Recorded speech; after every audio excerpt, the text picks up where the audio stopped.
दोस्तों आप लोगों का सारा मॉडल पेपर आ चुकी है और मैं आप लोगों के सामने बताऊंगा मेरे दोस्तों आप लोगों का सेट 2, सेट 3, सेट 4 जो भी मॉडल पेपर आप लोगों तक अभी तक पहुंची है, मैं सारा मॉडल पेपर आप लोगों का सॉल्यूशन करने वाला हूं। तो मेरे दोस्तों आप लोग शुरू से लेकर अंत तक देखने के लिए तैयार रहिए। और हाँ, ऐसा नहीं है सिर्फ हम लोग को ऑब्जेक्टिव ही डिस्कस करना है, नहीं भाई, हम लोग को ऑब्जेक्टिव और सब्जेक्टिव सभी चीजों को अच्छी तरह से डिस्कस करना है। पिछले बार जो मॉडल पेपर जारी हुआ था मतलब सेट 1, उससे इतना डरावना था कि आखिर इस तरह से अगर एग्जाम में पूछ लिया जाए तो आखिर स्टूडेंट्स करेंगे कैसे अपने एग्जाम में क्वेश्चन का सॉल्व। तो फाइनली मेरे दोस्तों आप लोगों को जो मॉडल पेपर 2 से लेकर जो 5 तक आई है मॉडल पेपर, बहुत ही शानदार तरीके से ये मॉडल पेपर जैकबोर्ड के द्वारा जारी किया गया है और आप सभी स्टूडेंट्स को ये सारे मॉडल पेपर को अच्छी तरह से देखना है। अभी जब मैं बात करने वाला हूं ये हमारा ज्योग्राफी सेक्शन का है, इसके बाद किसके बारे में देखना चाहते हैं आप लोग जल्दी से सारा स्टूडेंट्स अपना अपना सब्जेक्ट के बारे में कमेंट सेक्शन में कमेंट करना ना भूले। तो मेरे दोस्तों आप सभी को पता है मेरे भाई कि हमारा तो ज्योग्राफी में 25 ऑब्जेक्टिव होती है और इसके बाद सबसे इंपॉर्टेंट अगर हमारा कोई इसमें चीज होती है तो सर हमारा होता है सब्जेक्टिव। तो सबसे पहले मैं चाहता हूं कि सब्जेक्टिव में बता दूं, फिर मैं आप लोगों को ऑब्जेक्टिव बताने की कोशिश करूंगा क्योंकि ऑब्जेक्टिव बहुत ही आसान है मेरे भाई। आप सभी को अच्छी तरह से पता है कि इस बार 30 में 30 पार है ना भाई। चलिए सर, पहला क्वेश्चन है सर संभववाद शब्द का प्रयोग सर्वप्रथम किसने किया है? तो बताएंगे सर संभववाद शब्द का प्रयोग सर्वप्रथम लुइसियन फेवरे ने किया है। किसने किया था? संभववाद का प्रयोग जो है सबसे पहले किसने किया था मेरे भाई? तो बताएंगे सर लुइसियन फेवरे। आपसे पूछा गया अगला कि जनसंख्या की प्रकृति वृद्धि किसे कहा जाता है? जनसंख्या की प्रकृति वृद्धि जो है वो किसे कहा जाता है मेरे भाई? 2 मार्क्स का, 3 मार्क्स का या 5 मार्क्स का ये बार जो क्वेश्चन दिया है ना मॉडल पेपर में, बहुत ही शानदार तरीके से दिया है और मैं एक एक क्वेश्चन का आप लोगों को सॉल्यूशन करवाने के लिए तैयार हूं। बस मैं देखना चाहता हूं कि आप लोग तैयार है या नहीं है। तो बताएंगे सर किसी क्षेत्र में 2 समय अंतराल में जन्म और मृत्यु, जैसे मैंने आप लोगों को बताया था कि 2011 से लेकर 2021 के बीच में जो जनसंख्या में वृद्धि हुई है इसी को हम लोग बोलते हैं प्राकृतिक जनसंख्या वृद्धि। वही चीज यहाँ पे कह रहा है कि किसी क्षेत्र में 2 समय अंतराल 2011 से लेकर 2021 ये हमारी जनगणना होती है 10 साल बाद जन्म और मृत्यु के अंतर से हुए जनसंख्या वृद्धि को प्राकृतिक वृद्धि कहा जाता है। तो 2011 में कितना मेरा जनसंख्या था और 2021 में मेरा कितना जनसंख्या है? मान के चलिए 2011 में मेरा 1 करोड़ है मेरे दोस्तों, सॉरी मान के चलिए हमारा 10 करोड़ है और 2021 में हो गया हमारा 12 करोड़। तो 2 करोड़ क्या हो गया भाई? मेरा वृद्धि हो गया। तो यही आपसे तो पूछा गया था, तो बोल सकते हैं मेरे भाई इस तरह से आप अपने डिफरेंशिएशन लिखेंगे। देखिए ये आप सभी को पता है कि जो हमारा वेरी शॉर्ट क्वेश्चन है हमारे ज्योग्राफी में वो 1-1 मार्क्स का आता है, जो क्वेश्चन 7 क्वेश्चन होती है, पता है ना। ज्योग्राफी में 2 मार्क्स का क्वेश्चन नहीं आता है, 1 मार्क्स का आती है। चलिए सर ये भी शानदार तरीके से हमने देखा। अगला है सर कि लिंगानुपात शब्द का परिभाषा दीजिए। जो आपका लिंग अनुपात शब्द है इसका परिभाषा दीजिए कि आखिर लिंग अनुपात किसे कहते हैं, सेक्स रेशियो किसे कहते हैं। मैंने आप लोगों को बताया था कि जनसंख्या में स्त्री और पुरुषों की संख्या के अनुपात को लिंग अनुपात कहते हैं, यानी मेल और फीमेल के अनुपात को मेरे दोस्तों हम लोग क्या कहते हैं? लिंग अनुपात कहते हैं। साथ ही साथ जब हम लोग याद रखना मेरे दोस्तों, मेल को जब फीमेल से डिवाइड किया जाता है और 1000 से जब मल्टीपल किए जाते हैं तो इससे भी हम लोग क्या कहते हैं? लिंग अनुपात कहते हैं। इसको भी आप लोग याद रखना है भाई। अगला क्वेश्चन है सर मानव विकास किसे कहते हैं? खतरनाक क्वेश्चन, याद रखेगा 2022 का पूछा हुआ प्रश्न है कि मानव विकास किसे कहते हैं। तो बताएंगे सर ऐसा विकास जो लोगों के विकल्पों में वृद्धि करता है। विकल्प का मतलब होता है ऑप्शन। क्या होता है? जैसे आपके एग्जाम में 4 ऑप्शन दिया जाता है ना, ठीक इसी तरह से ऑप्शन। ऐसा विकास जो लोगों के विकल्पों में वृद्धि करता है और उनका जीवन स्तर में सुधार लाता है। जैसे मान के चलिए मुझे चाय पीने का मन नहीं कर रहा है, मैं कॉफी पीऊंगा। मुझे कॉफी पीने का मन नहीं कर रहा है, मैं कोको पीऊंगा। मुझे कोको पीने का मन नहीं कर रहा है, मैं बिस्किट खाऊंगा। ये हमारे पास क्या है? तो बताएंगे सर ये हमारे पास क्या है? अपॉर्चुनिटी है। हमारे पास क्या है? उपहार है, जाके हम अपने मनपसंद के सामानों को खरीद सके, मनपसंद सामानों को हम यूज कर सके। इससे हम लोग बोलते हैं क्या? विकास। ठीक है, और ये हम कब कर पाएंगे? जब हमारे पास भरपूर मात्रा में पैसा होगी, अन्यथा हम खरीद नहीं पाएंगे। याद रखना है मेरे भाई, मनी इज ए पावरफुल, याद रखना है भाई, ठीक ना। चलिए सर, और उनका विकास उनका जीवन स्तर में सुधार लाता है, मानव विकास कहलाता है। बस ये 1-1 मार्क्स का क्वेश्चन है, ध्यान से देखिए। अभी मैं 3 मार्क्स और 5 मार्क्स का भी करवाने वाला हूं। टक फार्मिंग क्या है भाई? खतरनाक। आज से पहले हमें लग रहा है कि मैं कभी पढ़ाया नहीं हूं भाई कि टक फार्मिंग क्या है। चलिए भाई टक फार्मिंग के बारे में बात करते हैं। टक फार्मिंग किसे कहते हैं? ध्यान से सुनेंगे। नगरों के आसपास कोई भी नगर आप अगर मान के चलिए नगर के सामने बैठे हुए, मान के चलिए धनबाद के सामने, बोकारो के सामने, गिरिडीह के सामने, एकदम नजदीक में है, ठीक है ना, उसको बोलते हैं मेरे भाई कि नगरों के आसपास सब्जियों की खेती करना ट्रक फार्मिंग कहलाता है। यानी कोई नगर है भाई, नगर के किनारे, शहर के किनारे अगर आप कृषि कर रहे हैं, खेती कर रहे हैं, तो उसको हम लोग क्या बोलते हैं? Truck farming. सच बताइए, समझ में आया दादा? हम आशा करियो ना रे दादा, हमार भाई हमार बहन कि तोहने हमारे बतवा बुझल पारी गली, आशा करियो ना दादा। देखिए ट्रक फार्मिंग कहलाता है क्योंकि सब्जियों को फार्म से बाजार तक ले जाने में ट्रक की सहायता ली जाती है। याद रखिएगा, जैसे हमारे फसल को उत्पादन हो गए है, फसल को उत्पादन करने के बाद जब हम फसल को कटाई करेंगे और करने के बाद जब हम अपने मार्केट तक पहुंचाएंगे, तब हम लोग ट्रक का इस्तेमाल करते हैं। इसी ट्रक के इस्तेमाल की वजह से इस फार्म का नाम ट्रक फार्मिंग रखा गया है। एवं एक ही रात सब्जियों को ट्रक की सहायता से बाजार तक पहुंचाया जाता है, और एक ही रात में, जैसे मैंने आज लोडिंग किया और मैंने आज ही पहुंचा दिया, इस कारण से कहा गया मेरे भाई क्या? Truck farming. याद रखना है, बड़े शानदार तरीके से बताया है। अगला सर, पर्यटन किसे कहते हैं? एक बात याद रखिएगा, पर्यटन और पर्यटक दोनों में अंतर है भाई। याद रखना, पर्यटन और पर्यटक दोनों में अंतर है। जैसे प्रदूषण और प्रदूषक दोनों में अंतर। ये क्वेश्चन 3 मार्क्स का आएगा कि प्रदूषण और प्रदूषक में अंतर स्पष्ट करें। ठीक है, देखिए पर्यटन, पर्यटन एक प्रकार का तृतीय क्रियाकलाप है। क्या मेरे शेरनियों मुस्कुरा के बोलना है भाई? क्या तृतीय क्रियाकलाप है? तो याद रखना, तृतीय क्रियाकलाप के अंतर्गत शामिल किया जाता है। पर्यटन एक ऐसी यात्रा होता है जो व्यापार के बजाय, व्यापार नहीं करते भाई, बल्कि हम अपने मनोरंजन के लिए, हम घूमने फिरने के लिए जाते हैं। व्यापार के बजाय आमोद प्रमोद अथवा मनोरंजन के उद्देश्य की जाती है। जब भी हम लोग जाते हैं भाई पर्यटन, या हम लोग पर्यटन किसे कहते हैं? लोग एक स्थान से दूसरे स्थान व्यापार के लिए भी जाते हैं, पढ़ने के लिए भी जाते हैं, सामान खरीदने के लिए भी जाते हैं। ऐसा को हम लोग पर्यटन नहीं कहेंगे। पर्यटन उसे कहते हैं कि जब हम अपने घर में इरादा बना लिए हैं कि हम मनोरंजन करने के लिए निकलेंगे, तो वो हमारा पर्यटन होगा। और पर्यटन, भारत का सबसे ज्यादा पर्यटन कहाँ पे है भाई? नैनीताल में। इसको भी याद रखिएगा। लेकिन और एक क्वेश्चन जाते जाते याद रखना है मेरे भाई, जो हमारा पर्यटन है ना, याद रखना एक क्वेश्चन इसमें आती है कि पर्यटक किसे कहते हैं। यह भी क्वेश्चन खतरनाक है। पर्यटन और पर्यटक में बहुत ही अंतर है। तो उम्मीद करता हूं मेरे भाई, जब हम अपने पर्यटन एक प्रकार का हमारा तृतीय क्रियाकलाप के अंतर्गत आते हैं। पर्यटन हम अगर बात करें, जब हम अपने घर में व्यापार के बजाय कोई मनोरंजन के लिए घर से निकलते हैं, तो हमारा क्या कहलाता है? पर्यटन कहलाता है। चलिए दादा, उम्मीद करता हूं समझ में आ गया सर। साइबर स्पेस क्या है भाई? साइबर स्पेस के बारे में बात करते हैं। विद्युत द्वारा कंप्यूटरीकृत स्पेस के विश्व को साइबर स्पेस कहा जाता है। साइबर स्पेस काल्पनिक या विचार मूल्य व्यापार पर्यावरण है, जिसमें कंप्यूटर नेटवर्कों से संचार संपन्न होती है। जैसे हमारे पास आज संचार पहुंच रही है, हमारे पास जैसे नेटवर्क पहुंच रही है ना, बस इसको ही याद रखिएगा मेरे भाई, क्या? Cyber space. वो भी हमारे विद्युत के माध्यम से नहीं भाई, जब हमारे कोई तार के माध्यम से, कोई रेडिएशन के माध्यम से जब हमारे पास नेटवर्क पहुंच रही है, इंटरनेट पहुंच रही है, साइबर स्पेस कहलाता है। बात करते हैं सर अगला कि प्रकीर्णन वस्ती से आप क्या समझते हैं? तो वैसा बस्ती जिसमें मकान काफी दूर दूर होती है। याद रखना, एक मकान यहाँ पे, गांव में कैसे मकान होते हैं पता है मेरे भाई? एक मकान यहाँ है तो इसका दीवार में सटा हुआ दूसरा घर है, तीसरा घर इस तरह है। लेकिन प्रकीर्णन वस्ती किसे कहते हैं? कि एक घर यहाँ है तो दूसरे घर यहाँ है, तीसरा घर यहाँ है, और इसके बीच में क्या करेंगे हम लोग? हम तो खेती करेंगे, है ना भाई? यहाँ क्या करेंगे हम लोग तो खेती करेंगे। वही दिया कि वैसे बस्ती जिनमें मकान काफी दूर दूर होते हैं तथा प्रायः खेतों के द्वारा एक दूसरे से अलग होती है। याद रखना, एक घर यहाँ है, दूसरे घर यहाँ है, पहला घर दूसरे घर के बीच में क्या होगी? खेती होता है। इससे हम लोग बोलते हैं क्या भाई? प्रकीर्णन बस्ती। खतरनाक तरीके से समझ जाइए मेरे भाई, एक एक क्वेश्चन आती है। रेखांकित बस्ती किसे कहते हैं? वृत्ताकार बस्ती किसे कहते हैं? तारानुमा बस्ती किसे कहते हैं? एक एक क्वेश्चन का हिसाब चुकाना है मेरे भाई, सारा चीज मैं बता दे रहा हूं। उत्प्रवासी किसे कहते हैं? तो एक स्थान से दूसरे स्थान पर बसने वाले व्यक्ति,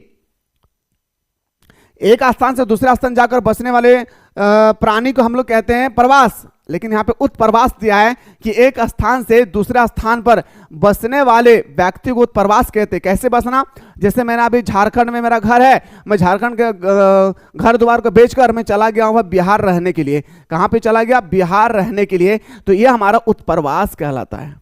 ऐसा नहीं कि मैं फिर दोबारा लौट कर आऊंगा, यहाँ पे से मेरा नाता खत्म। इसे हम लोग बोलते हैं उत्प्रवास। तो उम्मीद करता हूं मेरे शेर सरनियों कि आप लोगों को बहुत ही शानदार तरीके से समझ में आ गया होगा। ये तो मैं आप लोगों को अभी मॉडल पेपर 2 बता रहा हूं मेरे भाई। बस मैं देखना चाहता हूं कि कितने ऐसे स्टूडेंट्स हैं जो चाहते हैं कि सर हम मॉडल पेपर 2, 3, 4 जो भी मॉडल पेपर आई है, सब्जेक्टिव ऑब्जेक्टिव सारा चीज बताइए, क्योंकि आप लोगों को बताते चलो मेरे भाई, जो आप लोग के एग्जाम में क्वेश्चन आएंगे ना 30% सिर्फ और सिर्फ मॉडल पेपर से क्वेश्चन आती है। हाँ, 30% मॉडल पेपर से क्वेश्चन आती है, यकीन मानिए मेरे भाई। और 50% क्वेश्चन PYQ। तो हम बता सकते हैं सर 80% तो मेरा ऐसा ही हो गया, और 20% क्वेश्चन होती है आप लोग का नया जनरेशन का। समझ रहे हैं ना मेरे भाई। चलिए अब पहला क्वेश्चन पाते हैं सर। रुको और जाओ रुको और जाओ शब्द का विचारधारा सबसे पहले किसने दिया था? तो रुको और जाओ का विचारधारा सबसे पहले दिया था नौ निश्चयवाद विचारधारा से संबंधित है। किसे भाई? नौ निश्चय विचारधारा से संबंधित है। निम्नलिखित में से किस महाद्वीप में जनसंख्या वृद्धि सर्वाधिक है? जनसंख्या वृद्धि पूछा गया है तो बताएंगे सर अफ्रीका। लेकिन एक बात याद रखिएगा, सबसे ज्यादा जनसंख्या कौन सा महाद्वीप में है? तो एशिया। सबसे कम ऑस्ट्रेलिया। ये सारे क्वेश्चन को एक एक करके क्या करना है मेरे भाई? याद करना है, छोड़ना नहीं है। इस बार 30 में 30 पार करके दिखाना है। भारत के निम्नलिखित में से किस राज्य एक स्त्री साक्षरता न्यूनतम है? भारत का वह कौन सा राज्य है जहां पे सबसे कम पढ़ा लिखा महिलाएं हैं? वो होगा हमारा प्यारा सा बिहार। क्या हो जाएगा मेरे भाई? बिहार। सबसे ज्यादा पूछा जाएगा तो प्यारे बताएंगे केरल। याद रखना, क्या बताएंगे? केरल बताएंगे सर। अगला क्वेश्चन है सर, हार्टिकल्चर किससे संबंधित है? आपसे पूछा गया है कि हमारा जो हार्टिकल्चर है, ये क्वेश्चन फेमस है भाई। क्वेश्चन 4 को देख लीजिए एक बार, ये क्वेश्चन फेमस है। ठीक है, हार्टिकल्चर किससे संबंधित है? तो फल और सब्जी से संबंधित है। निम्नलिखित में से कौन एक तृतीय क्रियाकलाप है? देखिए मेरे भाई, खेती करना प्राथमिक क्रियाकलाप, बुनाई करना प्राथमिक क्रियाकलाप, आखेट करना प्राथमिक क्रियाकलाप, लेकिन हमारा व्यापार करना क्या है भाई? तृतीय क्रियाकलाप। तृतीय क्रियाकलाप उसे कहते हैं जिस चीज से हमें सेवा मिलती है, जैसे मेरे दोस्तों इंटरनेट, संचार, जनसंचार, ये सब क्या है? तृतीय क्रियाकलाप है। अस्पताल क्या है? तृतीय क्रियाकलाप है। क्वेश्चन को याद रखना है भाई, छोड़ना नहीं है दादा। अगला क्वेश्चन है कि चैनल टनल जोड़ता है। चैनल टनल जोड़ता है, जो हमारे चैनल टनल है वो किनको किन के साथ जोड़ती है? आपसे पूछा गया है तो बताएंगे सर पेरिस को लंदन से। क्वेश्चन का लेवल देखिए ऐसा ही होगा एग्जाम में, एकदम घबराना नहीं है भाई किसी को। सार्क देशों में शामिल नहीं है। कौन सा ऐसा देश है जो सार्क के साथ शामिल नहीं है? मेरे दोस्तों आप सभी को बताते चलो, जो सार्क का पहला हमारा बैठक हुई थी वो हमारा ढाका में, लेकिन इसका मुख्यालय कहाँ पे है? काठमांडू में। इस चीज को भी याद रखना है भाई। लेकिन अगर आपसे यहाँ पे पूछा गया है कि सार्क में कौन सा देश शामिल नहीं है, तो यहाँ पे सारा देश शामिल है, लेकिन सबसे बाद में जो शामिल हुआ था ना वो हमारा अफगानिस्तान। लेकिन कब शामिल हुआ था? ये डेट भी याद रखना है, 2007 को। इसलिए इसका आंसर एक्चुअली हमारा डी होगी। लेकिन अगर आपसे इनमें पूछा जाएगा कि कोई ऐसा देश है जो सार्क में शामिल नहीं है, बोलेंगे नहीं है भाई। क्यों? क्योंकि 2007 में भी अफगानिस्तान को शामिल कर लिया गया है। सार्क की स्थापना कब होती है मेरे भाई? तो बताएंगे सर 1985 में। इसको याद रखना भाई। अगला क्वेश्चन है सर, निम्नलिखित में से किस प्रकार की बस्तियां सड़क, नदी और नहर के किनारे होती है? कौन सा ऐसा बस्ती है जो हमारे सड़क, नदी और नहर के किनारे होती है? मैंने अभी जस्ट बात किया भाई आप लोगों से, तो बताएंगे सर रेखांकित बस्ती। क्या हो जाती है? रेखांकित बस्ती इस तरह से होती है भाई। ठीक है। अगला 2011 के जनगणना के अनुसार भारत की जनसंख्या कितनी है भाई? 2011 के जनगणना के अनुसार पूछा गया मेरे दोस्तों, तो बताएंगे सर मोदी सरकार कहती थी मेरे 125 करोड़ देशवासियों। लेकिन एक बात और याद रखिएगा, हाँ एक बात और याद रखिएगा कि 2001 के जनगणना के अनुसार कितना थी? 102 करोड़। ठीक है दादा। अगला क्वेश्चन अभी मैं 5 मार्क्स और 3 मार्क्स का अभी बता रहा हूं। किस राज्य में सर्वाधिक जनसंख्या अप्रवास आते हैं भाई? कौन सा ऐसा राज्य है जहां पे सबसे ज्यादा जनसंख्या प्रवास आते हैं? तो बताएंगे सर वो हमारा महाराष्ट्र होगा। क्या हो जाएगी मेरे भाई? महाराष्ट्र इसका राइट आंसर हो जाएगी। मानव विकास के प्रमुख तत्व है भाई, आपको बताने के मानव विकास के प्रमुख तत्व क्या है? विकास करने के लिए क्या चाहिए? स्वस्थ चाहिए, उच्च जीवन चाहिए, शिक्षा चाहिए, इन्हें बोल सकता है सर। ऑप्शन नंबर डी इसका राइट आंसर हो जाएगी। क्षेत्रफल की दृष्टि से भारत का सबसे बड़ा राज्य कौन सा है? तो आप सभी को पता है राजस्थान। लेकिन मेरे भाई राजस्थान के बाद अगर आ जाए तो याद रखना है, भूलना नहीं है भाई। अगला प्रश्न है सर, नदियों की डेल्टा भाग में कौन सा प्रतिरूप पाया जाता है? आपसे पूछा गया कि नदी डेल्टा, जो डेल्टा है भाई, इसमें किस प्रकार की, जो आपसे पूछा गया है मेरे भाई कि नदी डेल्टा में किस प्रकार की बस्ती निवास करती है? तो पंखानुमा। क्या हो जाएगी मेरे भाई? पंखानुमा। जैसे मैंने बताया भाई नदी के किनारे रेखांकित बस्ती, मैंने बताया ना। इसी तरह से जैसे आपसे पूछा जाएगा पहाड़ी इलाकों में, तो बताएंगे सर याद रखना ढलानुमा, सीढ़ीनुमा, सॉरी। झुम कृषि कहाँ की जाती है? आप सभी को पता है झुम कृषि किसे कहते हैं। यह क्वेश्चन आपके पेपर में 3 मार्क्स का आएगा भाई कि झुम कृषि से आप क्या समझते हैं। जब मेरे दोस्तों याद रखना है, जब कोई भी जनजाति जंगली एरिया में जा करके जब जंगलों को काट करके साफ करके उस मिट्टी को उपजाऊ भूमि लायक बना देते हैं तो उसको हम लोग क्या कहते हैं, झुम कृषि। इसके बारे में बहुत बड़ा डिफिनेशन है भाई। तो झुम कृषि भारत में सबसे ज्यादा किया जाता है असम पे। कहाँ पे? असम इसका राइट आंसर हो जाएगी। नीरू मीरू का संबंध किससे भाई? जल और आप। याद है, नीरू का मतलब होता है जल, मीरू का मतलब होता है हम। जल और आप परियोजना भारत में कौन सा राज्य से चलाया गया था? तो बताएंगे सर आंध्र प्रदेश से। कहां पे से चलाया गया था मेरे दोस्तों? आंध्र प्रदेश था। जो भी स्टूडेंट्स ने अभी तक हमारे ऑनलाइन टेस्ट सीरीज को ज्वाइन नहीं किए, फटाफट प्ले स्टोर से मिसाइल क्लासेस के ऐप को डाउनलोड कर लेना है और जल्दी से डाउनलोड करने के बाद ये जो आप लोगों का कोर्स है ना मेरे प्यारे, इस कोर्स को आप लोग एनी हाउ ज्वाइन करेंगे। ऑल ओवर झारखंड का सारा स्टूडेंट्स आकर यहाँ पे एग्जाम दे रही है। मैं चाहता हूं कि आप भी एग्जाम दे और 30 में कितना क्वेश्चन आप ला पा रहे हैं, कितना क्वेश्चन गलती हो रहा है, ऑल ओवर झारखंड में आपका रैंक कितना आ रही है, इसके बाद आपका कौन सा ग्रेड बन रहा है, सारा वो चीज यहाँ पे आप लोगों को दिखेगी। इसलिए लेट ना करें, जाएं ज्वाइन करें और ऑनलाइन टेस्ट सीरीज में आनंद ले। हर एक चैप्टर में 300 क्वेश्चन प्रोवाइड किया गया है हर एक सब्जेक्ट में और इस तरह से 1500 क्वेश्चन आप लोगों को दिए गए हैं। यकीन मानिए आपको क्वेश्चन यहीं से टपकेगी आप लोगों का फाइनल एग्जाम पे। ठीक है, चलिए सर अब आते हैं सर अगला क्वेश्चन पे। क्वेश्चन नंबर नेक्स्ट है कि नवाब मुंडी लो अयस्क खान किस क्षेत्र में है, मतलब किस राज्य में? नवाब मुंडी आपसे पूछा कि नवाब मुंडी तो आप सभी को पता है मेरे भाई, ये हमारा झारखंड में। कहाँ पे? तो झारखंड में। ऑप्शन नंबर बी हमारा सही तो हो जाएगी। भारत में सबसे पहले स्थापित की गई लो इस्पात कंपनी निम्नलिखित में से कौन सी है? अरे मेरे भाई देखिए, भारत में तो बहुत सारे लो इस्पात कंपनी है। Bhilai steel plant, Rourkela steel plant, Bokaro steel plant, Tata steel plant. तो सबसे पहला हमारा किया गया था टाटा स्टील प्लांट। ठीक है, चलिए अगला क्वेश्चन है सर आईटीडीपी। याद रखना, आईटीडीपी निम्नलिखित में से किससे संबंधित करती है?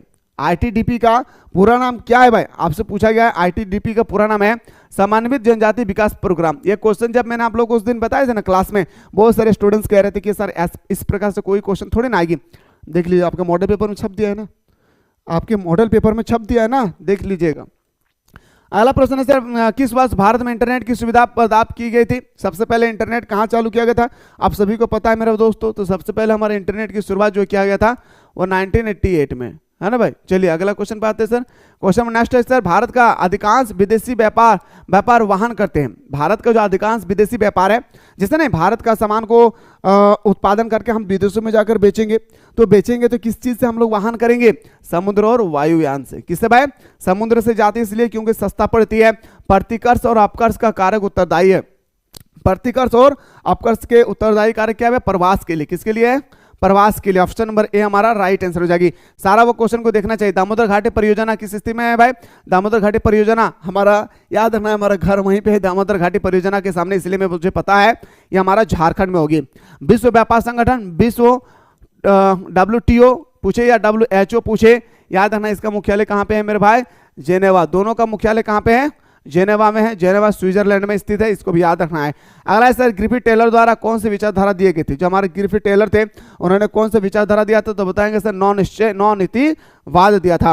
अगला है सर निम्नलिखित में से कौन सा अम्ल वर्षा का कारक है? आपसे पूछा गया है जो हम लोग का अम्ल वर्षा होती है इसका क्या कारक है? तो अम्ल वर्षा का कारक है हमारा वायु प्रदूषण। चलिए मेरे भाई सब्जेक्टिव क्वेश्चन की ओर हम लोग मूव करते हैं। सब्जेक्टिव क्वेश्चन की ओर मूव करने से पहले अगर आप लोग चाहते हैं कि सर हाँ सेट 2 के बाद हम लोग को जल्दी से सेट 3 भी करवा दीजिए, तो कितना ऐसे स्टूडेंट्स है जो तैयार है कि सर आप सेट 3 भी लेकर आए और हम लोग का 5 मार्क्स और 3 मार्क्स का सारा वो प्रश्न बताइए जो हमारे एग्जाम के अकॉर्डिंग मोस्ट इंपॉर्टेंट है, साथ ही साथ जो हमारे मॉडल पेपर ने जारी किया है सारा वो प्रश्न हम लोग देखना चाहते हैं। और जियोग्राफी के बाद कौन सा सब्जेक्ट के बारे में देखना चाहते हैं ये भी आप लोग अपने अपने सब्जेक्ट के बारे में कमेंट सेक्शन में कमेंट करें। फिलहाल हम लोग बात करते हैं नेक्स्ट वीडियो में।